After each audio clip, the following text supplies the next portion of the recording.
ஹெல்தியான வாழைப்பூ முருங்கைக்கீரை வடை வாங்க எப்படி செய்யறதுன்னு பார்க்கலாம்.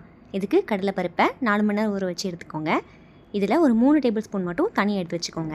ஒரு மிக்சர் ஜாரில் 5 வரமிளகா, 10 பல் பூண்டு, பெரிய துண்டு இஞ்சி, கொஞ்சம் கருவேப்பிலை, முருங்கைக்கீரை, 2 டேபிள் ஸ்பூன் பொட்டுக்கடலை, 1 டேபிள் ஸ்பூன் சோம்பு, கொஞ்சமாக பெருங்காயம், தேவைக்கு உப்பு இதெல்லாம் சேர்த்து கூடவே கடலைப்பருப்பு சேர்த்து கொரக்கன்னு அரைச்சி எடுத்துக்கோங்க. நான் 2 பேட்சாக அரைச்சி எடுத்துருக்கேன்.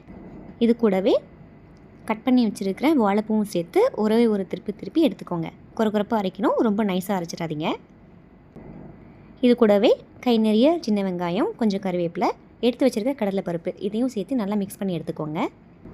வடை மிக்ஸ் ரெடி ஆயிடுச்சு.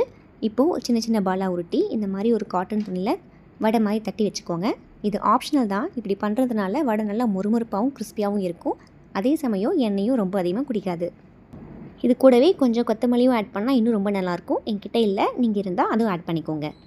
எண்ணெய் நல்லா காஞ்சதுக்கப்புறம் பேட்சாக போட்டு ஃப்ரை பண்ணி எடுத்துக்கோங்க. கிறிஸ்பியான வாழைப்பூ வடை ரெடி. ட்ரை பண்ணி பார்த்துட்டு கண்டிப்பாக எப்படி இருக்குன்னு சொல்லுங்கள்.